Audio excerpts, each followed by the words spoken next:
бүхэн эдгээр болон бус мэдээллийн дэлгэрэнгүй манай хөтөлбөр хөдөө авч үзэх боломжтой. Эхний мэдээллийг хүргэж байна.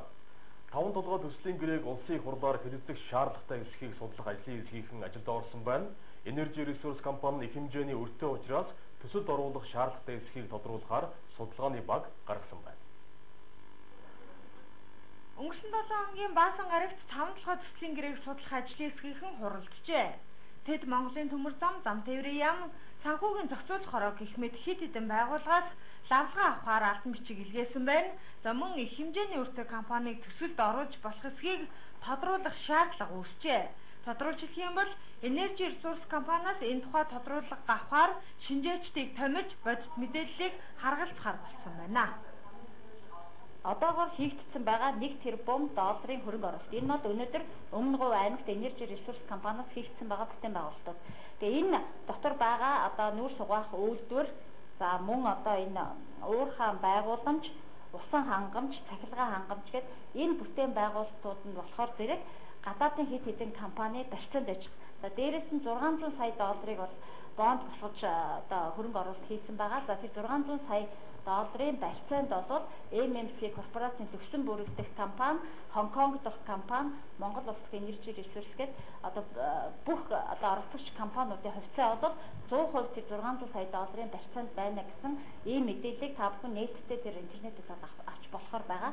Тийм учраас бид өнөөдөр 5 толгой төсөл дээр одоо 2017 он гэхэд төлбөрөө дуусгах ёстой байгаа ийм өртөө компанийг бол оруулах болох эсхийг бол тодруулах шаардлагатай байгаа.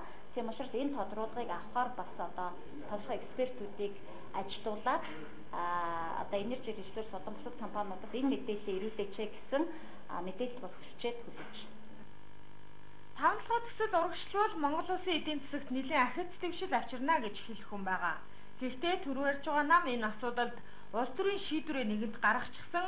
Өөрөөр хэлэх юм бол Монголын талыг төлөөж төслийн 51%-ийг хувийн компани биш төрийн өмчөд эднэс 5 толгой компани эзэмших хэрэгтэй юмаа гэж ардчилсан намын гүйцэтгэх зөвлөлөөс шийдвэрлээд байгаа.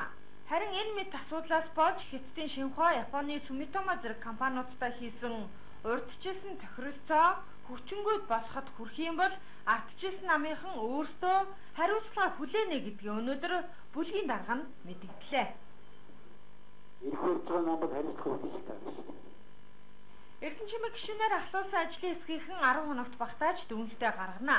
Тиймээс энэ 7 хоногт багтаагаад засгийн газар Energy Resource компани болон их сайхан сайдын зүгээс 5 толгой төсөлтэй холбоотой хариултаа цаг алдалгүй өгөх шаардлагатай байгаа юм байна. Баццэг Алтан багнаар мэдээллээ.